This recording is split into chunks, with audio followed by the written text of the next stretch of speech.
En el mundo natural, parece existir un principio no escrito que sugiere una verdad inquietante. Esta Bad nos dice que la vida bajo las olas es por naturaleza más aterradora que cualquier cosa en tierra firme. Esta tendencia se mantiene incluso hoy en día, y fue sin duda evidente en el pasado remoto. Durante la era de los dinosaurios, algunas de las criaturas más temibles no caminaban por la tierra. Esos monstruos patrullaban los mares, generando en muchos casos más pavor que depredadores formidables como el tiranosaurio Rex. Cuesta encontrar un momento en la línea del tiempo de la Tierra en el que aventurarse en el mar resultara más seguro que quedarse en tierra firme. Pero si retrocedemos lo suficiente, mucho antes del auge de los dinosaurios, hubo un breve momento en que el océano era en realidad el lugar más seguro. Este capítulo insólito se desarrolló durante la época lopingiana. Aunque pueda sonar desconocida, la lopingiana marca la última época del período pérmico. Esta abarcó desde aproximadamente 259 hasta 251.9 millones de años atrás.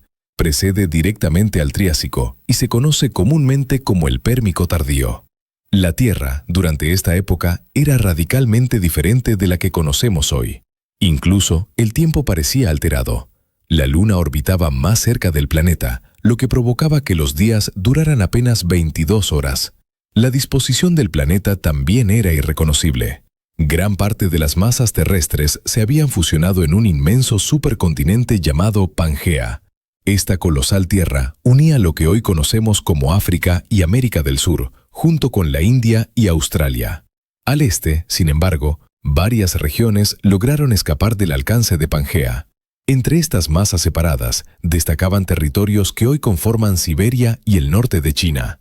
Más al sur, otra isla fragmentada comprendía lo que hoy es el sur de China y partes del sureste asiático. Otras tierras aisladas como Turquía e Irán flotaban entre dos vastos océanos. Estos eran el Paleo Tetis y el Océano Tetis. Estas masas de agua eran considerables, pero ninguna se comparaba con el Pantalasa. Este era un océano asombroso, situado al oeste de Pangea, que cubría más del 60% de la superficie terrestre. Duplicaba en tamaño al actual Océano Pacífico, evocando una sensación de vastedad y soledad casi inimaginables. La inmensidad de Pantalasa ya es suficiente para generar ansiedad. Sin embargo, a pesar de su escala, las criaturas que habitaban sus profundidades durante el Lopingiano eran relativamente modestas. Los tiburones llevaban nadando en los océanos de la Tierra desde hacía 200 millones de años. Los entusiastas de la fauna marina pérmica podrían recordar inmediatamente al Helicoprion. Este era un tiburón peculiar de 8 metros de largo, con una extraña espiral de dientes en la mandíbula inferior. Se había convertido en un ícono de los depredadores marinos del Pérmico. Sin embargo, para la época lopingiana ya había desaparecido. Lo que quedaba eran parientes más pequeños, como el Helicampodus. Este animal alcanzaba un máximo de 2 metros de longitud, similar a un tiburón leopardo moderno. Estos tiburones no eran especialmente temibles, ya que sus dientes estaban especializados en presas de cuerpo blando como calamares. Otras especies como los cenacántidos y los cibodontes aún existían, aunque la mayoría raramente superaba 1 metro de longitud.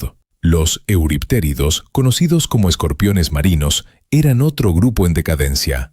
Aunque habían dominado los océanos durante el Devónico, con miembros de gran tamaño y fuerza, para esta época su número se había reducido. Solo se conocen 2 géneros de esta época, ambos pequeños y lejos de la cima de la cadena alimentaria. La vida marina en general luchaba por sobrevivir, en gran parte debido a la extinción masiva del Capitaniano. Este evento ocurrió apenas 2 millones de años antes del inicio del Lopingiano. Aunque menos conocida que la extinción de los dinosaurios, fue incluso más devastadora para los ecosistemas marinos. Como resultado, aunque algunos trilobites y cefalópodos seguían habitando los mares, lo hacían en números y tamaños reducidos. Los océanos estaban lejos de prosperar, y lo que vendría después sería aún peor. Así que aunque los mares del Lopingiano eran relativamente tranquilos, eso era en realidad una bendición disfrazada, porque lo que te esperaba en tierra firme no tenía nada de misericordioso. Al igual que en los océanos, el evento de extinción del Capitaniano causó estragos en los ecosistemas terrestres. Sin embargo, la vida en tierra se recuperó con mayor rapidez. En muchos aspectos se volvió aún más peligrosa que antes. La extinción eliminó a los antiguos dominantes del continente, llamados los dinocéfalos. Su desaparición creó un vacío en la cima de la cadena alimentaria. Esto dio paso al surgimiento de nuevos depredadores, dispuestos a reclamar el dominio. Entre estos grupos emergentes, ninguno aprovechó la oportunidad con tanta eficacia como los gorgonópsidos. Este desenlace significó la perdición de muchos de sus contemporáneos. Descubiertos por paleontólogos en 1876, los fósiles de estos animales eran impactantes. Se los comparó con las gorgonas de la mitología griega debido a su apariencia aterradora. Aunque presentaban una variedad de formas, la mayoría de los gorgonópsidos compartían rasgos distintivos. Poseían cráneos alargados y una postura vertical de las extremidades. En especial destacaban sus colmillos caninos agrandados en forma de sable junto a incisivos afilados. Estas características los convirtieron en pioneros del diseño depredador tipo dientes de sable. En apariencia se asemejaban a felinos posteriores como el esmilodón, pero aquí en el canal Cronofósiles debemos aclarar que no eran felinos ni verdaderos mamíferos. En realidad los gorgonópsidos eran terápidos. Como sinápsidos, estaban más emparentados con los mamíferos que con los reptiles. Aparecieron por primera vez hace aproximadamente 265 millones de años. Los primeros eran bastante pequeños, apenas más largos que un pie humano.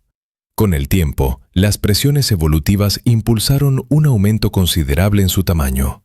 Esto culminó en el Pérmico tardío, con la aparición del mayor gorgonópsido conocido, llamado Inostrancevia. Este depredador no solo sobresalía entre sus parientes, fue el principal carnívoro terrestre de todo el Pérmico tardío. La evidencia fósil indica que algunos individuos adultos superaban los 3.5 metros de longitud. Pesaban más de 450 kilogramos, lo equivalente a un gran oso moderno. Aunque tales gigantes eran raros, los ejemplares promedio rivalizaban con los tigres actuales en masa y fuerza. Más allá del tamaño, la constitución de la Inostrancevia era especialmente impresionante. Poseía extremidades largas y poderosas que le conferían una estructura robusta y estable. Esto le permitía ejecutar ráfagas de velocidad para alcanzar a sus presas herbívoras. Una vez que atrapaba a su objetivo, el desenlace era funesto. Su cráneo estaba armado con colmillos caninos superiores excepcionalmente largos. Estos medían alrededor de 15 centímetros, siendo de los más largos jamás registrados en un sinápsido no mamífero. Estos colmillos no solo eran largos, sino también curvados y aserrados. Esto les permitía penetrar profundamente en la carne y seccionar vasos sanguíneos con facilidad. A pesar de esta peligrosa anatomía, los científicos aún debaten cuál era la estrategia de caza exacta. Una hipótesis propone que inmovilizaba a sus víctimas mediante mordidas precisas en el cuello. Otra teoría sugiere una táctica más paciente, basada en infligir heridas graves y dejar que la presa se desangrara. Ambos enfoques resultaban altamente efectivos y brutalmente letales. La Inostrancevia no estaba limitada a una sola región. Vagaba por vastas zonas de lo que hoy son Rusia y África. Prosperaba tanto en llanuras cálidas del sur como en desiertos fríos del norte. Debido a su presencia en climas fríos, algunos investigadores han propuesto que pudo haber estado cubierto de pelaje. Tener a un solo gorgonópsido colosal acechando ya sería lo suficientemente aterrador. Pero la realidad es que el Pérmico tardío albergó muchos más depredadores ápice de este tipo. Se han descubierto numerosas especies, muchas originarias de lo que hoy es la Rusia europea. Estas incluían variedades más pequeñas y tipos de tamaño medio como el Sauroctonus. El resultado fue que los gorgonópsidos llegaron a dominar incontables ecosistemas terrestres. Aún así, Sudáfrica se llevó la peor parte. En esta región, una rama única de grandes gorgonópsidos evolucionó de forma independiente. Hablamos de los rubidgeinos. Aunque la Inostrancevia conserva el título de mayor individuo jamás descubierto, este grupo era en promedio más grande. Sus características incluían cráneos reforzados y dientes profundamente aserrados. Probablemente eran aún más eficaces para cortar carne que los de su pariente del norte. Un ejemplo destacado es la Rubidgea atrox, que habitó en lo que hoy es Sudáfrica y Tanzania. Podía alcanzar los 3 metros de longitud. Lo más llamativo era su cráneo, que representaba más del 15% de la longitud total del cuerpo. Los cráneos hallados son increíblemente gruesos y muestran señales de protuberancias óseas. Esto sugiere que este animal estaba adaptado para luchar y abatir presas grandes y fuertes. Curiosamente, la Rubidgea no poseía una mordida de gran potencia de aplastamiento. Las estimaciones sitúan su fuerza de mordida en torno a 715 newtons. Esto es solo un poco más fuerte que un lobo moderno. Lo que resalta es que sus dientes cortantes hacían la mayor parte del trabajo, seccionando la piel gruesa. La evidencia indirecta indica que estos animales convivían con varios otros miembros de su subfamilia. Formaban una temible comunidad de depredadores ápice. Hallazgos recientes sugieren que la Inostrancevia también pudo haber compartido ese territorio africano. Es probable que ocupasen nichos similares, lo que pudo haber conducido a competencia frecuente y conflictos directos. Pero los gorgonópsidos no eran las únicas criaturas aterradoras que patrullaban los paisajes. Otro grupo de depredadores también dejó su huella, y eran los pterocefalianos. Este grupo, al igual que los gorgonópsidos, pertenecía a los terápidos. Aunque no alcanzaron los enormes tamaños de sus rivales, fueron posiblemente más diversos. Presentaron una distribución geográfica más amplia, con especies descubiertas en Rusia y China e incluso la Antártida. Una pequeña fracción de ellos era herbívora, pero la gran mayoría eran carnívoros. A primera vista, muchos podían confundirse fácilmente con gorgonópsidos debido a sus proporciones similares. Sin embargo, los pterocefalianos típicamente tenían cráneos más anchos y cuerpos más compactos. Su diversidad dio lugar a adaptaciones depredadoras insólitas. 2 especies en particular son candidatas a ser los primeros tetrápodos venenosos conocidos. Si se confirma esto, los convertiría en pioneros en la evolución del veneno entre los vertebrados terrestres. Entre todos ellos, un depredador destaca por encima del resto, y es el Moschorhinus. Este pterocefaliano alcanzaba el tamaño de un jaguar, pero con una cabeza más cercana en escala a la de un león. Sus dientes largos y afilados estaban perfectamente diseñados para infligir heridas graves. Las reconstrucciones sugieren que cazaba utilizando sus extremidades delanteras musculosas para inmovilizar a la presa. En algunos ecosistemas, el Moschorhinus pudo haber sustituido completamente a los gorgonópsidos. Sin embargo, el título del más grande de su grupo pertenece a la Megawaithia. Este gigantesco animal vivió en la actual Rusia europea durante la primera parte de la época lopingiana. Con una longitud cercana a los 3 metros, ostenta actualmente el récord como el mayor pterocefaliano. Estudios sugieren que se alimentaba de grandes herbívoros, posiblemente inmovilizándolos con veneno. Esta hipótesis del veneno se basa en glándulas y conductos especializados en el cráneo fosilizado. Sin embargo, sigue siendo un tema de debate en la comunidad científica. El Pérmico tardío no solo estaba dominado por estos 2 grupos principales. Una variedad de especies carnívoras con rasgos inusuales recorría tanto la tierra como el agua. Entre ellas estaban los proterosúquidos, que eran los primeros arcosauriformes, con apariencia de cocodrilo. Aunque delgados, podían alcanzar tamaños considerables y presentaban dientes largos y finos. Otro grupo clave fueron los croniosúquidos. Estos eran tetrápodos fuertemente acorazados que se asemejaban a cocodrilos terrestres. Sus resistentes placas dorsales probablemente les servían de defensa contra depredadores más grandes. Gigantes como el Uralerpetón crecían hasta rivalizar con grandes caimanes modernos. Los anfibios primitivos también prosperaban y eran mucho más letales que sus parientes actuales. Acechaban en aguas dulces, atacando con emboscadas repentinas. Entre ellos destacaban los rinesúquidos. Estos eran animales con cuerpos que combinaban rasgos de cocodrilos y salamandras gigantes. El gigante Uranocentrodón alcanzaba hasta 4 metros de longitud. Este monstruo rondaba los mismos paisajes sudafricanos que los gorgonópsidos, conformando un ecosistema peligroso. A pesar de la abrumadora presencia de depredadores, los herbívoros no solo resistieron, sino que prosperaron. Uno de los más icónicos fue el Lystrosaurus. Este era un dicinodonte con colmillos del tamaño de un cerdo pequeño y extremidades musculosas para excavar. La excavación no era exclusiva del Lystrosaurus. Otros herbívoros adoptaron estrategias completamente diferentes para sobrevivir. Los pararreptiles, especialmente los fuertemente acorazados, se asemejaban a tanques vivientes. Cubiertos por gruesos escudos óseos, eran auténticas fortalezas ambulantes.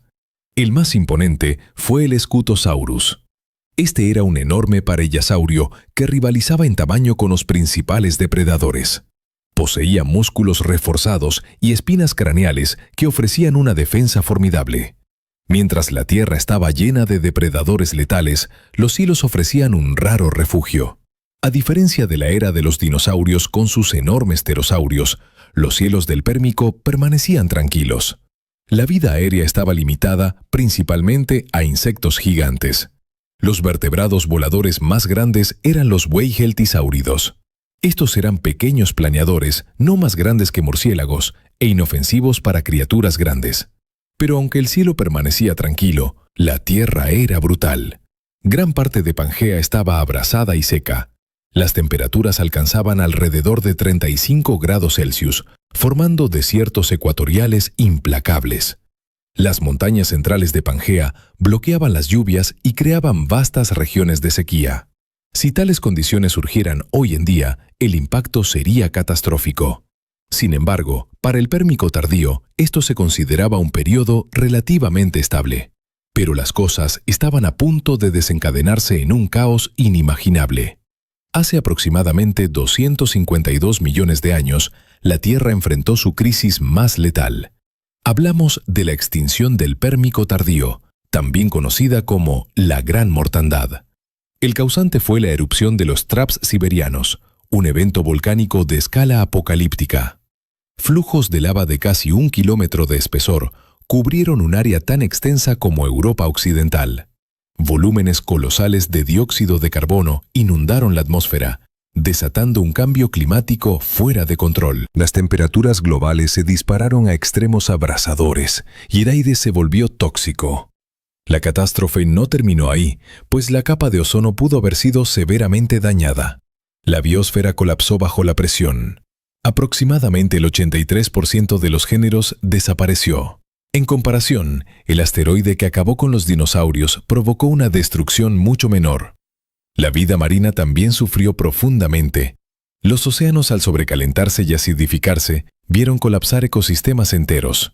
Los arrecifes de coral se desmoronaron y los trilobites desaparecieron para siempre.